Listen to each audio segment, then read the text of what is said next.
I've been a defender of Gohans for quite a while. It all kind of started with my love of K-Series and moved on to my love of Mardok Scramble. And I've always enjoyed their ability to kind of experiment with animation styles, even though, unfortunately, that has gotten to the point where they need to take a little bit of a step back with things like handshakers and W's. But moving on to Scar the Praetor, the series that is currently airing in the winter 2021 season, I am kind of getting a little bit of hope back from one side, but then getting a little bit of fear on the other side. So this is my first impressions of Scar on the Praetor. I've watched about 3 episodes so far, and so far I've been enjoying it. Unfortunately, not for anything outside of the fact that they are returning to a more subtle style. Yes, if you're watching this, you're probably going, it's not subtle. What I mean by that is with things like handshakers and W's, they were getting a little bit of out of hand on their style usage.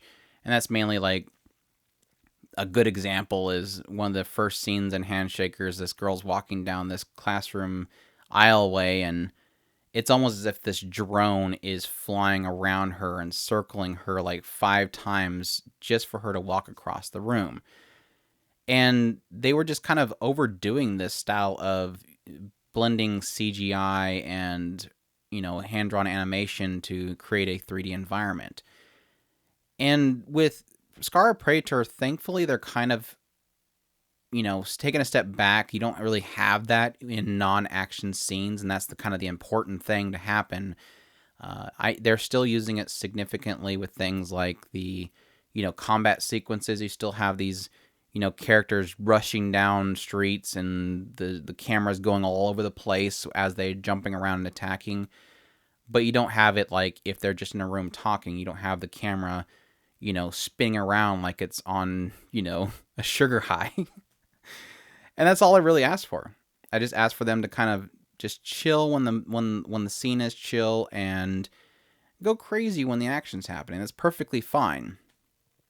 Unfortunately, with this series so far in the 3 episodes that I've watched, my big concern is really growing in what this show is actually aimed to do. And what I mean by that is every show obviously is there for a purpose. It's there as an advertisement for something. And Gohans is kind of known for having certain projects aimed at a female audience. They have very gorgeous male characters, and I do appreciate it. I think they look fantastic. But if your focus is on just selling the male characters and not selling a character and selling a story, it leaves the entire animation to be desired. I mean, what if I'm going to watch this show? I don't really want to watch an advertisement for a male seiyuu. I don't want to watch an advertisement for, a male body pillow. I'm watching this show for the story and the characters and what they go through. And unfortunately, so far, it hasn't really told much of a story. It kind of opens up in this Akatsuki special zone in Tokyo. It's kind of an area that had some kind of its own governing system within it, and at some point, the corporations and stuff became corrupt and took over the entire area, and essentially just turned the area into a place where drugs and guns are sold. And due to this lawlessness, different groups started springing up in order to kind of recreate some kind of sense of, control or order. There's one group called the Helios, and they are just kind of focusing on protecting people. They're just kind of a vigilante group.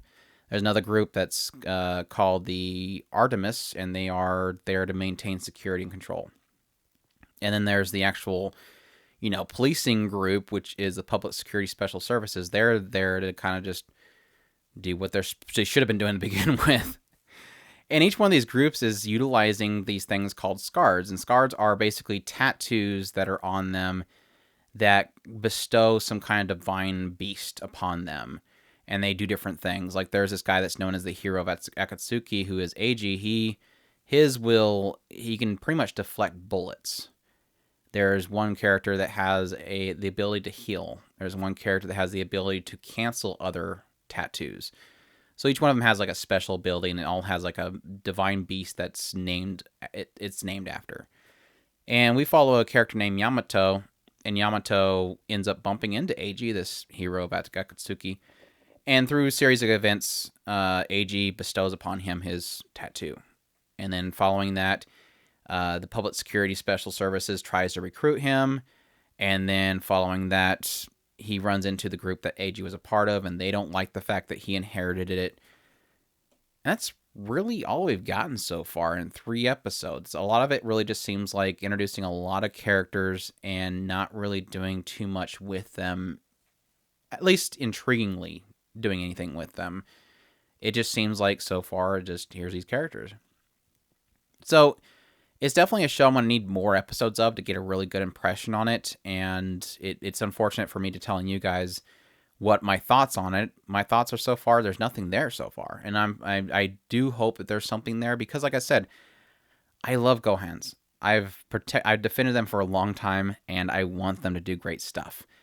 I just hope that this isn't just an advertisement for Seiyus, but an advertisement for a property. And I don't know that yet. I honestly don't know much about that. Like I said, the character designs are amazing. They look beautiful.